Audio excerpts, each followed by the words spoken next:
तो निश्चित रूप से अगर हम परिवारवाद, जातिवाद और मान पर गुलाम कर रहे हैं तो हम राष्ट्र के लिए सेवा नहीं दे पाएंगे।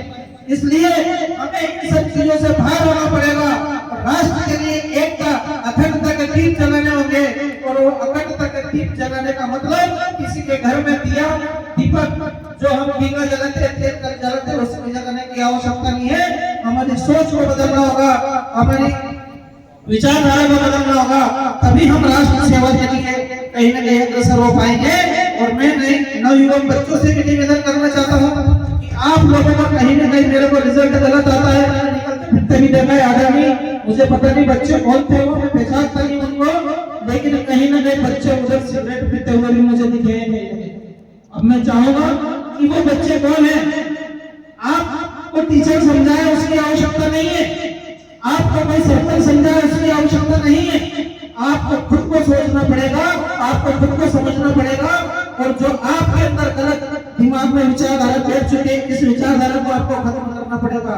क्योंकि अगर आप अच्छे सुसंस्कारी होंगे, अच्छा कार्य करेंगे तो निश्चित रूप से आपका परिवार भी एक अच्छे माहौल में ढलेगा और विकसित परिवार हो जाएगा।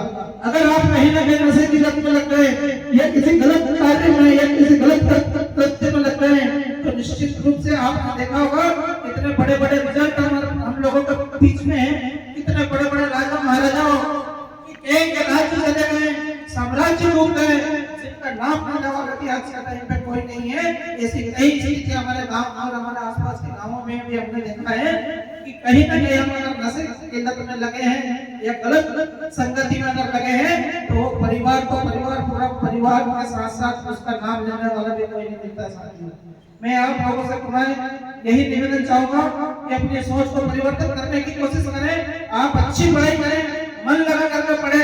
आप चाहे हमारे विद्यालय में आज बच्चों की कमी है, मैं मानता हूँ इस चीज को, लेकिन आपको एक चीज का ये भी ध्यान रखना चाहिए, इस बात पर भी आपको गर्व होना चाहिए कि आपको पढ़ाने वाले टीचर कहीं न कहीं एक अच्छी एजुकेशन लेकर के, एक अच्छी डिग्री लेकर के आपको पढ़ाने वाले हैं। और आपने देखा है कि प्राइवेट स्कूलों के टीचर कहीं न कहीं हम लोगों ने देखा कि स्कूलों की स्थिति ऐसी है कि 10वीं फेल 12वीं फेल लोग टीचर बन करके बैठे हैं और वो पढ़ाता है।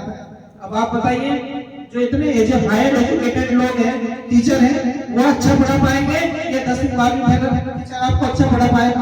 आप निर्णय लीजिए, बताइए जरा, कौन पढ़ा पाएगा? कौन पढ़ा पाएगा? डिग्री, जोर से बोलो जरा। डिग्री भाई आपके स्कूल के टीचर जो डिग्री वाले टीचर बैठे हैं, आप ये कितनी विडम्बना की बात है। हमें जवाब नहीं दे पाए, हम एक जवाब नहीं दे पा रहे हैं।